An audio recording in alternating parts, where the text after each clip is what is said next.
Costa Rica es un país que cuida de su entorno y tiene fama internacional por la protección que hace del medio ambiente. Sin embargo, eso exige una enorme responsabilidad de los ticos o costarricenses, de la gente que los visita, de los empresarios y de los consumidores, desde luego. Bienvenidos a Claves, y esta es una coproducción de la televisión alemana Deutsche Welle y CINAR Canal 13 de San José, Costa Rica. Mi nombre es Gonzalo Ernesto Cáceres y les presento de inmediato a nuestros invitados. Con nosotros tenemos a la señora Patricia Madrigal, quien es viceministra de Ambiente de Costa Rica. Muchas gracias por estar con nosotros. Muchas gracias por la invitación. También está don Pablo Heriberto Abarca, quien es presidente de la Cámara Nacional de Turismo de Costa Rica. Gracias. Don Pablo. Nos acompaña el señor Mauricio Álvarez, quien es profesor universitario y ambientalista. Un gusto. Y también está, gracias por venir, don Freddy Pacheco, académico y especialista en temas ambientales. Muchas gracias. Gracias a todos de nuevo. Y Costa Rica se ha propuesto defender la naturaleza y su preocupación por el medio ambiente cruza fronteras. Pero esta no es una tarea fácil y necesita la colaboración de todos. ¿Cómo se entiende hoy proteger el medio ambiente en este paraíso de la naturaleza, señora viceministra? Sí, muchas gracias. Usted plantea un tema central que en esta administración hemos tratado de señalar. Costa Rica ha pasado a tener un 52% de su territorio bajo cobertura boscosa, en alguna categoría de manejo, un 25% en áreas silvestres protegidas, y eso significa, como usted dice, un enorme esfuerzo nacional.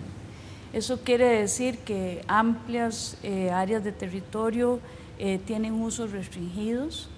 Quiere decir también que algunas personas que viven en esas áreas silvestres protegidas han visto restringido el uso de su territorio sin que se le haya indemnizado en el pago de esa finca, de ese fondo.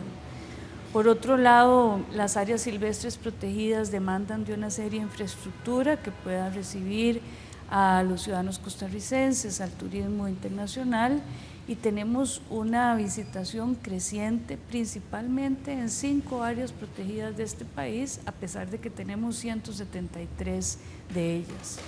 El acceso al agua, por ejemplo, acabamos de pasar una sequía bastante importante que puso en entredicho algunas actividades productivas, un acceso cada vez más restringido, en donde el agua se vuelve un componente vital.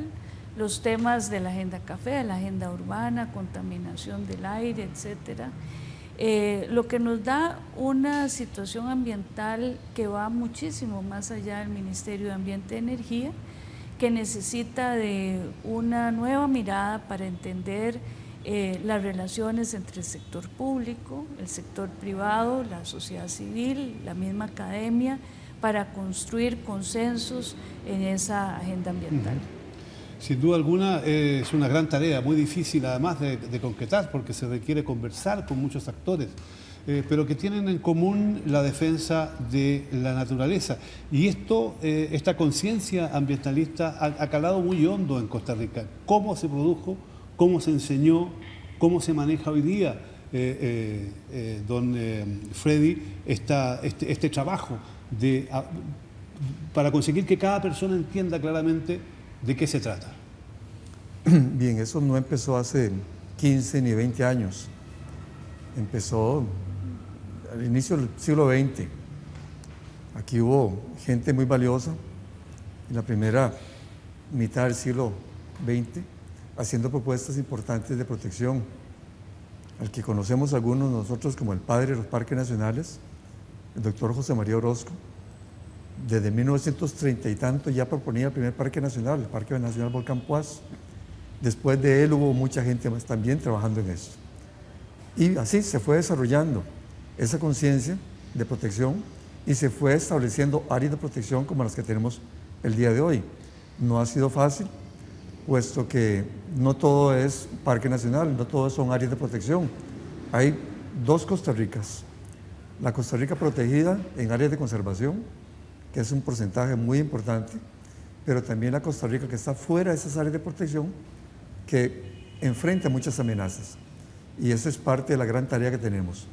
Las áreas de protección, los parques nacionales, como la gente los conoce en términos generales, no requieren mayor esfuerzo más que se mantengan, que no se toquen, que se valore ese esfuerzo por tenerlos, por establecerlos. Pero fuera de los parques nacionales es donde tenemos una labor muy grande, puesto que ahí sí se ha presentado mucho desarrollo en contra de la naturaleza. Ahí es donde ha habido mucha destrucción también. Sí, yo creo que yo más bien ubicaría nuestros inicios ambientalistas con las comunidades indígenas, que son las que han convivido en esta porción de territorio sin destruirlo.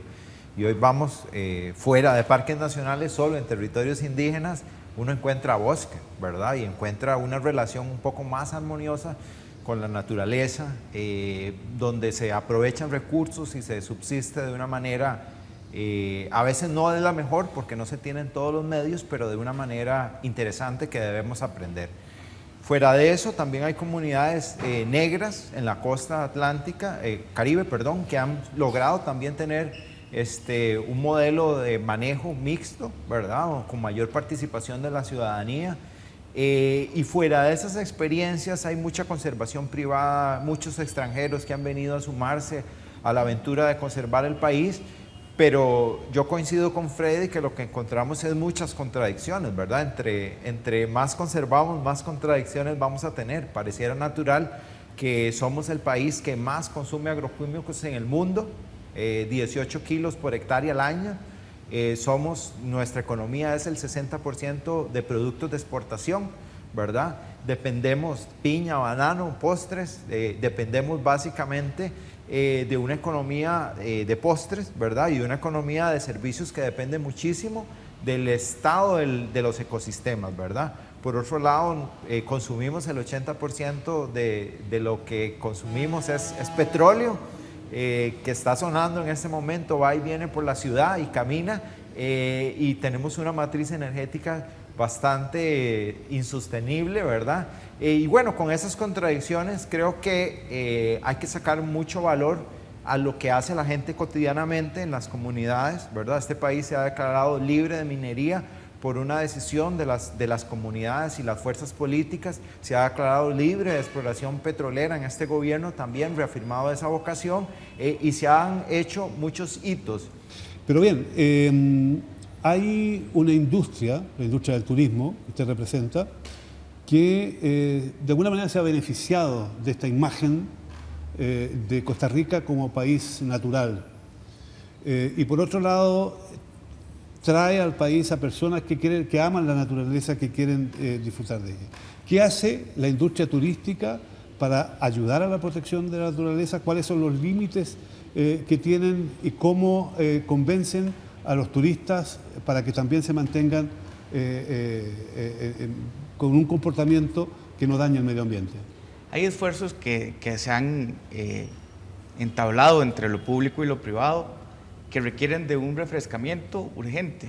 Hace 20 años se inició con una herramienta que se llama el Certificado de Sostenibilidad Turística, que establece una serie de medidas de conservación y de sostenibilidad, pero que no han evolucionado en el tiempo, y 20 años han pasado y 20 años han cambiado muchísimo las condiciones en las que hemos estado trabajando en la industria, y obviamente pues hemos estado insistiendo y se está actuando dentro del ICT para que esa herramienta evolucione. Adicional a ello, en las diferentes parques nacionales que están, digamos, en los distintos destinos turísticos del país, las cámaras regionales colaboran en coordinación. Quisiéramos colaborar más, y es decir, y yo soy muy consciente en términos de que la visión de la conservación no debe ser contradictoria a que podamos usufructuar y tener estabilidad y sostenibilidad en esas áreas. Y lo pongo en un ejemplo: no le hace ningún daño a un parque nacional que podamos establecer en destinos turísticos importantes ventas de souvenirs que incrementarían los ingresos exponencialmente para poder conservar mejor esas áreas, y obviamente, pues, obviamente con los protocolos de seguridad y demás. Es decir, son ideas que podemos establecer aún más y fortalecer más ese apoyo que tiene el sector privado y que evidentemente fundamenta su atracción y su digamos, marketing o su mercadeo como país, fundamentalmente en la conservación y en decisiones importantes que ciertamente empezaron en los 1900, que se reforzaron en los 70s con ya el establecimiento de parques, pero que también tenemos debilidades claras. Y usted menciona muy valientemente la más grave de ellas. Sacamos gente de fincas, de áreas, y no le hemos terminado de pagar. ¿Y cómo lo tenemos que resolver? Entre todos. Tenemos que sentarnos entre todos a hablarlo. No es desvistiendo un santo para vestir otro. Hay que de manera integral, y esto no es para tirar la bola para adelante, por lo contrario, es que todos tenemos que sentarnos en una estrategia que permita hacer realmente sostenible lo que estamos mercadeando, que es sostenibilidad, y realmente no es sostenible. Decimos que todos los costarricenses están convencidos de la necesidad de proteger y conservar la naturaleza. Sí, pero, ¿qué pasa con aquellos que se apartan de esa línea? ¿Qué se puede hacer? ¿Cómo tratan de convencerlos para que actúen de una manera? ¿O cómo se castiga a quienes cometan delitos contra la naturaleza? El tema de la actitud y en la relación del ser humano con la naturaleza es un tema crucial, porque no hay ningún sistema de aplicación de la ley en el mundo que pueda poner un policía a la par de cada persona para que cumpla con la ley. Entonces, la primera parte, la conciencia, el por qué debemos cumplir con ciertas normas, esa es la más importante, porque esa nos autorregula cuando nadie nos está viendo. Sin embargo, definitivamente la cantidad de ilícitos supera la capacidad institucional, porque cuando nos hacen una denuncia, siempre las personas se enfocan en probar el hecho, en probar la infracción, en probar el daño que se ha cometido al ambiente. Pero como en Costa Rica tenemos esas actividades configuradas como delitos, falta el paso más importante, que es identificar quién lo hizo y sobre todo tener una base probatoria que nos permita desarrollar ese proceso judicial que, de acuerdo a las leyes del derecho penal, tienen una serie de reglas muy estrictas que cumplir. Don Freddy, ¿ha faltado algo entonces para, en el marco de la institucionalidad de la cual usted nos hablaba, que se creó desde hace muchos años, para crear más conciencia todavía de la que existe en relación con la naturaleza en Costa Rica? Casi que habría que separarlo por generaciones. Las generaciones más jóvenes, los más nuevos, los jóvenes, están mucho más claros que generaciones, digamos, mayores a los 50, 60 años, casi mi generación. ¿A qué se debe eso? Es interesante. Yo creo que no es extraño en Costa Rica ni en otros países del mundo en cuanto a la visión del mundo. Lo acabamos de ver, por ejemplo, en la votación en Europa por la separación del Reino Unido con la Unión Europea. Los jóvenes votaron por mantenerse en la Unión Europea. Aquí pasa, no estamos hablando de separación, pero sí, tampoco podemos tapar el sol con un dedo. No es que Costa Rica ha sido un ejemplo siempre así. Los 15 o 20 años anteriores a la reunión de Río, que fue un hito mundial, la mayor reunión de jefes de Estado en el mundo para ver problema ambiental, esos 15 o 20 años anteriores, Costa Rica tuvo la tasa de deforestación más alta del mundo. En esos mismos años también arrasamos, no es de ahora, arrasamos con la pesca comercial. Es decir, no es que siempre hemos sido ejemplo. Y actualmente tenemos problemas muy serios de un recurso natural que pocas veces, no sé por qué, hablamos de ese recurso o no hablamos de ese recurso cuando hablamos de la naturaleza, el agua. Costa Rica tiene un problema de desperdicio de agua desde cañerías oficiales del Estado, que, para no darlo con estadísticas muy complicadas, podría abastecer de agua a 2 millones de personas. El agua que se desperdicia de nuestras cañerías. 2 millones de personas. ¿Y a qué se debe, señora? Bueno, precisamente hicimos un ejercicio ahora de valoración de cuentas ambientales en donde el agua fue incluido, aguas, bosques, y estamos tratando de hacer un ejercicio con ecosistemas. Y efectivamente uno de los porcentajes más altos es el de la pérdida del agua, no solo de cañerías, que es lo que dice Freddy, sino también la cantidad de líquido que se pierde en los procesos relacionados con la dotación del agua. Efectivamente, ese es un tema que el país tiene que atender. El índice de comportamiento ambiental de la Universidad de Yale, que es a nivel mundial, se reconoce como muy importante. Costa Rica aparecía siempre en los primeros 5 lugares. Ejemplo mundial. Cuando se incluyó el factor agua y el tratamiento de aguas hervidas, caímos del número 5 al 50. Y no estamos resolviendo ese problema. Es uno de los problemas muy serios que tenemos. Los problemas de aguas subterráneas. Tenemos niveles de contaminantes que ni siquiera hablamos en los últimos años. Nitritos, nitratos, compuestos orgánicos volátiles. Trabajos que se hicieron hace unos cuantos años que demostraban que ya alcanzaban niveles de contaminación que no estábamos atendiendo. Y no estamos ni siquiera atendiéndolos, ni viéndolos, ni estudiándolos en este momento. Y esos son temas que se están discutiendo por la gente joven, son temas que se están colocando sobre la mesa, son temas que invitan a participar a las personas. ¿Cómo lo ves tú, Mauricio? Sí, de hecho, la diferencia del modelo de conservación de Costa Rica, de esas dos Costa Ricas, ha sido la organización. Hace muchos años se hicieron diagnósticos y había alrededor de 30.000 organizaciones que se dedicaban a la protección, a la gestión, a las diversas formas de trabajo con la naturaleza y de protección y gestión en general. Lo mismo los jóvenes y las nuevas generaciones van naciendo con una conciencia mayor, ¿verdad?, de conservación.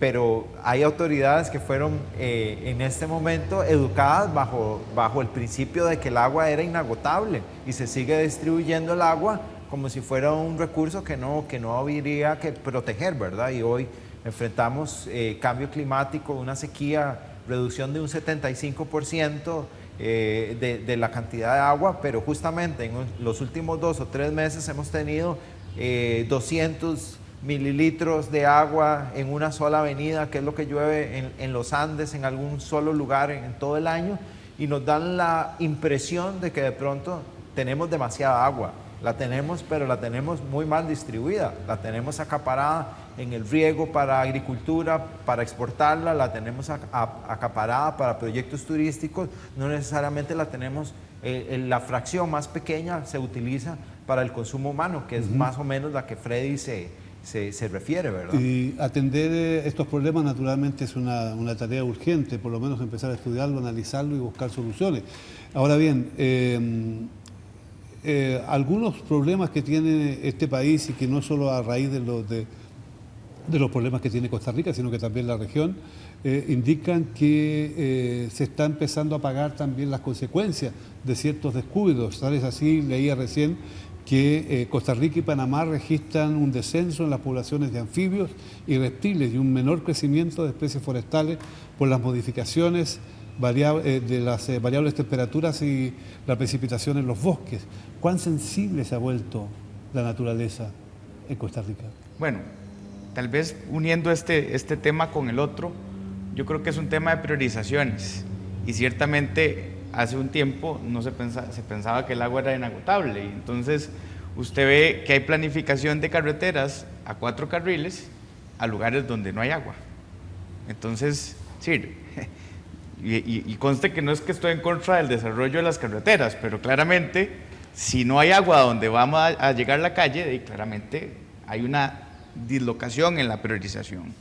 Y en ese sentido, pues yo coincido en que la crisis medioambiental y la fragilidad que tiene es también por una escasez de inversión en infraestructura.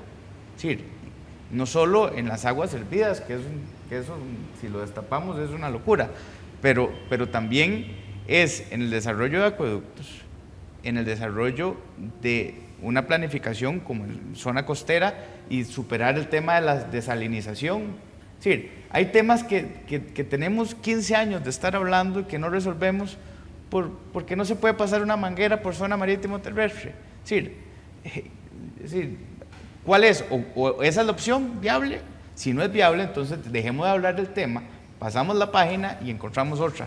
Pero le damos demasiada vuelta a temas que me parece que podrían resolverse con mucho más agilidad y que priorizarían y enfocarían un poco más los desarrollos. En la zona turística de Guanacaste, donde hay, digamos, desarrollos muy significativos, los campos de golf tienen tratamientos para utilizar aguas servidas y el consumo de agua es muchísimo menor. En los destinos turísticos, por ejemplo, Dreamland Mareas, no había acueducto, el pueblo no tenía acueducto, se hizo el hotel y se hizo el acueducto.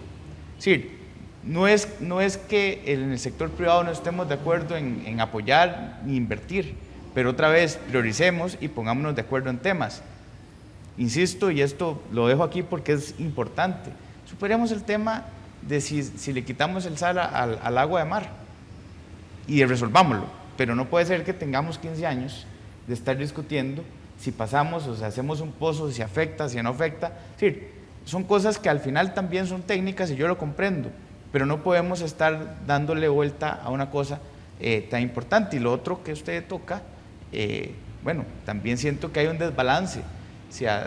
Hoy vimos en prensa el tema de cocodrilos, han habido algunos conatos de incendio, nosotros hemos dicho que hay sobrepoblación aparente o que hay un cambio en el ecosistema de esos animales que implica, por desarrollos turísticos, de vivienda, que implican un cambio en su alimentación y que eso viene, ¿verdad? Eso va a ser más complicado de la cuenta y bueno, nosotros hemos levantado alertas, habíamos estado en coordinaciones, pero otra vez resolvamos. Señora Patricia, cuando usted la nombraron en el alto cargo que tiene en el Ministerio de Medio Ambiente, seguramente pensó que fantástico, aquí voy a poder hacer muchas cosas, voy a tratar de solucionar una serie de problemas que no se han solucionado antes y además donde vaya me van a tratar bien porque todo el mundo va a decir, esta señora representa un país donde se defiende la naturaleza. Pero a veces la vida es distinta a la que uno se imagina. ¿Cuán difícil ha sido su tarea? ¿Por qué no se pueden enfrentar temas como el que planteaba él ahora? Sí, ese es un excelente comentario que induce a una gran reflexión que tenemos quienes asumimos, en realidad es mi primera vez en un puesto político, y quizás no llegué con tantas esperanzas porque por mi formación soy abogada y sabía cuán difícil es nuestro sistema jurídico institucional, pero la realidad sobrepasa toda la imaginación que uno tenga. Realmente Costa Rica es un sistema muy complejo de instituciones de control y de normativa, bastante profusa, de muchos años, que se traslapa una con otra. Y es un país en donde hay voluntad y así, igual que decía Mauricio, hay muchos grupos organizados que tienen toda la buena voluntad de trabajar y de participar y somos un país muy participativo en la toma de decisiones y eso hace que la toma de decisiones es bastante lenta y bastante compleja y efectivamente desespera al sector privado ese proceso de lentitud. Sin embargo, ya lo decía la declaración de Río en su principio 10, que la mejor forma de tomar las decisiones en materia ambiental es con la participación de los sectores y nos falta todavía afinar esos procedimientos en donde en esas mesas de diálogo se pueden tomar decisiones y acuerdos que se respeten y se puedan ejecutar. Pero sin duda es muy, muy complejo el sistema costarricense frente a los dilemas en materia ambiental que requieren de una acción más rápida y más efectiva. Se dice, por otro lado, que la reducción de emisiones de gases con efecto invernadero, Mauricio, constituyen un desafío enorme, no solo para Costa Rica, sino que para toda la región. ¿Por qué? Sí, bueno, ya los países más pobres están sintiendo el efecto del cambio climático, los impactos, ¿verdad? Se han estado dando, pues ya vemos más cotidianamente las migraciones climáticas, ¿verdad? Ya no solamente las guerras, sino hay migrantes climáticos por todo el planeta, ¿verdad? Que van y vienen porque hay sequías, porque hay desabastos importantes. Y para un país pequeño es que prácticamente terminamos siendo una isla, o sea, estamos dentro de dos masas oceánicas gigantescas. Y los pronósticos, los escenarios de cambio climático son cada vez más dramáticos, nos ubican en problemas graves, ¿verdad?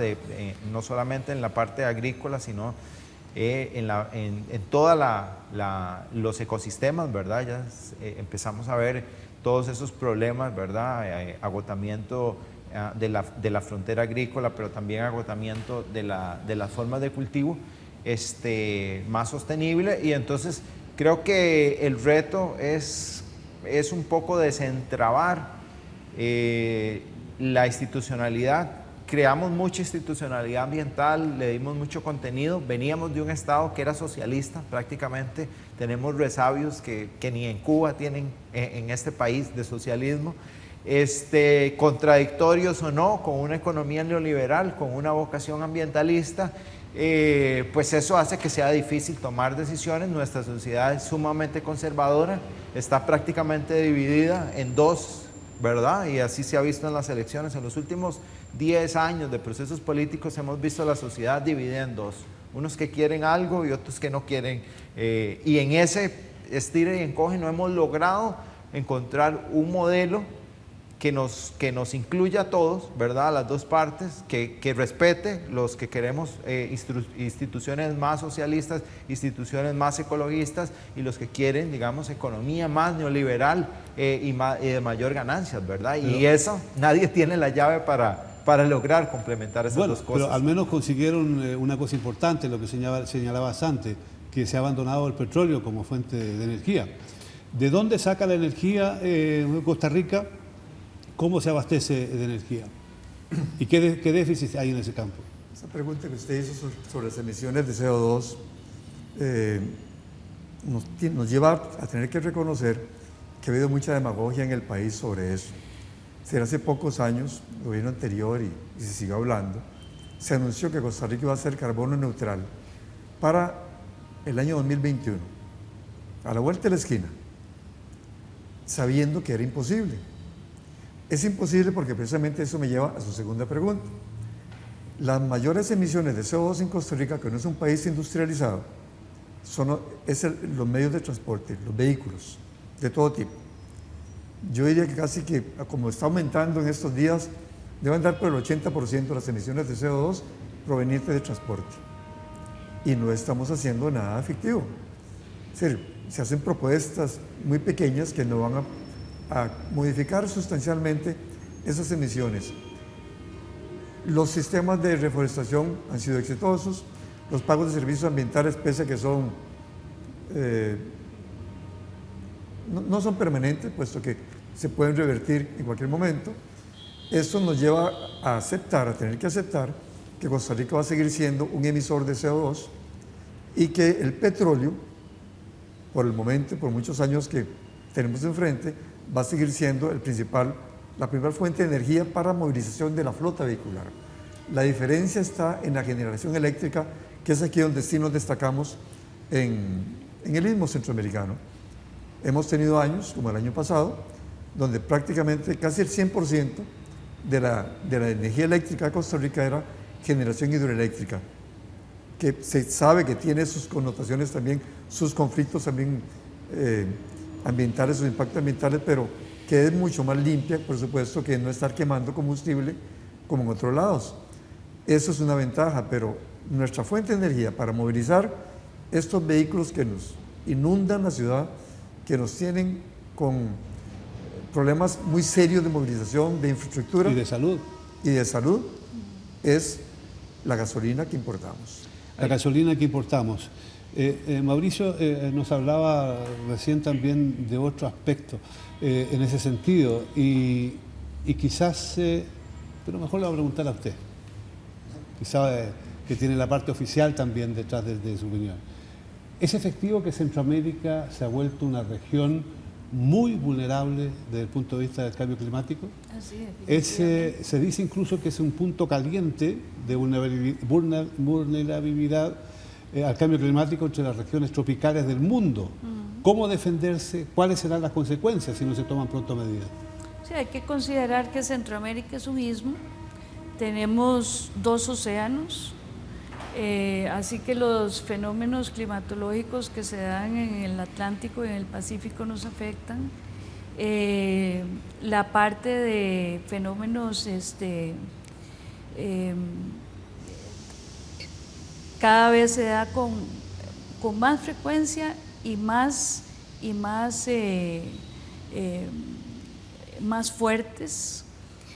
Y frente a eso, las medidas de mitigación que podemos tomar son algunas, pero en realidad lo que debemos impulsar en Costa Rica y en la región son medidas de adaptación. Tenemos cambios en ambas costas bastante significativos, procesos de erosión de costas que hace años no veíamos, y los cambios se dan con una frecuencia cada vez mayor. En Costa Rica había elaborado en el 2006 su estrategia de cambio climático, tiene una revisión prevista para este año para hacer el plan de adaptación justamente, para no centrarnos tanto en esas medidas de mitigación, sino de identificar cuáles son esos sitios que ya están identificados a nivel del territorio nacional en donde se presenta una mayor vulnerabilidad. Y ahí también tendría que ser a través de la educación y a través de algunas medidas o instrumentos financieros que orienten el cambio en el uso de actividades productivas que no expongan tanto a las personas al impacto que estos fenómenos generan. En el año 92 el país gastaba el 1% del gasto del gobierno en defensa ambiental. El año 2000 subió a un 4,5% y vemos que no es suficiente. ¿Terminará por ser imposible contener este gasto? ¿Están conscientes los costarricenses de que va a ser cada vez más caro mantener esto y que todos los sectores deben colaborar, sobre todo los que reciben una ganancia extra por el hecho de vender Costa Rica como país libre de contaminación? Sí, sin duda, pero digamos, a pesar de que yo coincido con que tenemos un liderazgo en el tema hidroeléctrico, hay que también revisar costos. Los proyectos terminan siendo exponencialmente más caros de lo que se plantea y eso se traduce en costos para todos, que al final también repercuten. Es decir, hace 8 años la tarifa eléctrica de un hotel de 22 habitaciones en promedio era 3,5 millones de colones, hoy es de 8,5 millones. Y bueno, sí, tenemos de inversión en proyectos hidroeléctricos, pero los fideicomisos que financian eso están proyectados a 10 años y no a más plazo, y no puedo entender cómo un proyecto hidroeléctrico se financia a 10 años. Es decir, la carga financiera es mucho más alta y entonces otra vez es una distorsión de la priorización y entonces ahí es donde encontramos problemas. Pero yo quisiera hablar de temas positivos y hay esfuerzos. Nosotros Todos estamos hablando de positivo. No, bueno, hemos señalado cosas que son importantes que hay que corregir y eso, pero quiero resaltar esto. Estamos en julio para presentar un convenio entre Canatur y el BAC para colocar 20 millones de dólares de un fondo holandés en esfuerzos energéticos para empresas medianas, pequeñas y grandes. Y es que esto es ponerle el cascabel al gato, es decir, todo el mundo llega y me ofrece paneles solares para quebrar la máxima demanda. Pero en un hotel de aquí cerca de 200 habitaciones eso cuesta 2 millones de dólares. Y entonces, ¿de dónde saco los 2 millones de dólares? ¿Y cómo lo financio? ¿Y cómo lo saco de mi flujo de caja? Es decir, bueno, hay que encontrar la opción y esa opción la estamos tratando de encontrar con financiamientos de fondos de cooperación. A finales de julio estamos presentando un convenio entre el BAC y Canatur para colocar esa cantidad de dinero en proyectos que efectivamente le hagan un impacto positivo al medio ambiente. ¿Cuáles son? De todo tipo, incluso pueden ser hasta refractivos. Si un hotel ha hecho una inversión en paneles, digamos, en las luces, en LED, en cualquier otro tipo, en tratamiento de aguas, bueno, podríamos revisar para hacer el financiamiento. Vamos a tener ese convenio, establece que en Canatur va a haber una persona encargada de fiscalizar el expediente y alistarle todo para que llegue al banco completo. Es decir, esos esfuerzos son los que me parece que podemos ir concretando, que si pudiéramos armarlo todos en un esfuerzo como mucho más amalgamado, podríamos tener mayor éxito, en el entendido de que lo que hay que garantizar aquí es sostenibilidad financiera, y no quiero que me vean como un neoliberal, es que al fin y al cabo esto de protección, esto de conservación tiene que pagarse. Y para que se pague tiene que producir dinero por algún lado, a menos que tengamos una fuente de dinero que claramente no la tenemos. O aprovechar mejor algunos recursos que están disponibles, o poner disponibles otros, de tal manera de empezar a ver algunos proyectos. Pero desgraciadamente el tema es fascinante y no nos podemos detener. ¿Por qué no nos podemos detener? Porque hay nuevos problemas. Por ejemplo, en Honduras y Nicaragua y Guatemala, en el último tiempo han proliferado actividades de grupos narcotraficantes que dicen que vienen a hacer negocio, pero que están comprando tierras, que agreden a las comunidades indígenas y que establecen megaproyectos agropecuarios. ¿Este es un problema que se da también aquí en Costa Rica, o han sabido controlarlo? Yo no sabría decir si se está dando a ese nivel de narcotraficantes, pero lo que sí puedo decir y quiero agregar, porque se mencionó acerca del asunto de cambio climático y los efectos si usted me permite, los efectos sobre los países centroamericanos. Recordemos lo siguiente, cuando un país tiene desastres naturales, los más afectados son los núcleos de población más pobres. E igual pasa a nivel planetario. Cuando hay cambio climático, que tiene un problema de desastre ambiental, que mucha gente no lo quiere admitir, los más afectados son los núcleos, los países más pobres. Centroamérica es un istmo muy pobre. No podemos engañarnos de eso. Sí, Costa Rica hace un esfuerzo grande, pero no estamos jamás compitiendo con los países desarrollados. Nuestro turismo, que es muy importante, para no decirlo en cifras y se entienda en el exterior, la cantidad de turistas que llegan a Costa Rica equivale más o menos al 50% de nuestra población, lo cual demuestra que el incentivo que el país le ha dado a esa actividad importantísima como principal fuente de empleo, principal fuente de divisas, ha sido también muy importante, de tanto que lo permite mantenerlo así y hasta desarrollarlo. Hay una confusión también, y eso lo quiero plantear, de que se plantea que el turismo tiene que ver fundamentalmente con parques nacionales y áreas de protección, y no es así. Son 2 o 3 parques nacionales los que reciben núcleos de turistas grandes, como el Parque Nacional Volcán Poás, el Parque Nacional Manuel Antonio y tal vez el Irazú como los más importantes. El resto, muchas veces muchos turistas ni siquiera llegan a visitarlo.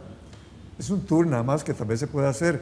El atractivo fundamental en Costa Rica es que usted sabe que nuestras playas no solo son muy bellas, y eso no es chauvinismo, son muy bellas, sino que es difícil encontrar otro país donde haya tantas playas tan bellas en tan corto territorio. Recorremos la costa del Pacífico, 1.200 kilómetros, que no es nada, y encontramos playas extraordinarias que son el mayor atractivo turístico. No son nuestras ciudades, porque no son bonitas, no son coloniales, no tienen mayor atractivo, sino que son nuestras playas, no es el Parque Nacional. Y si hay un Parque Nacional con una playa, como el caso de Manuel Antonio, que es bellísimo, pues es un mayor atractivo. Y si hay un Parque Nacional cerca de esas playas, pues también se va y se visita. Ya sabemos entonces dónde hay que ir. Claro. Pero volvamos la mirada a Mauricio, porque él nos señalaba algunos problemas hace un rato. Si uno se pudiera imaginar con espíritu emprendedor y con espíritu juvenil, el futuro de Costa Rica. ¿Qué habría que hacer ahora, Mauricio, para atacar estos problemas de los cuales hemos conversado, no para señalar con el dedo, sino para ver que ahí hay muchas cosas que hacer y que es un trabajo colectivo de los costarricenses, pero también de la comunidad internacional? ¿Qué habría que hacer? ¿Cómo te imaginas tú esa posibilidad y cómo te imaginas a Costa Rica de aquí a 20 años, 30 años? Yo me parece que es inevitable que lleguemos a un consenso, de que tenemos que llegar a un consenso y tenemos que llegar a una constituyente, una refundación de nuestro Estado, de nuestro país, de nuestras leyes, un partir de nuevo, ¿verdad? Porque sí es cierto que todo el mundo se siente atrapado, digamos, en este país, no solamente por las presas, no solamente por las leyes, se siente atrapado, porque nos hemos enredado muchísimo, nos hemos enredado una tras una y otra vez, y las salidas cada vez son más complejas, ¿verdad? Entonces yo me imaginaría que hay que dar un cambio generacional también en la dirección del país, ¿verdad? Tienen que ser otras generaciones, como señalaban, ¿verdad?, las que tomen las riendas del país y transformen y se atrevan y tengan la legitimidad, sobre todo política, para tomar decisiones, porque por el momento no lo hemos logrado como sociedad ponernos de acuerdo. Y ese es un punto que nos daría para conversar horas y horas más todavía. Por lo tanto, quedémonos con que de verdad vivimos mejor que en la Edad Media, vivimos mejor que en el siglo pasado, pero sin duda alguna hay muchas cosas por hacer para que tengamos una vida feliz en este planeta. Costa Rica nos ayuda a eso con su buen ejemplo, pero era bueno saber también cuán difícil es mantener esta tarea y cómo también aquí existe responsabilidades que hay que asumir cada uno de nosotros. Gracias por acompañarnos, gracias por estar con nosotros.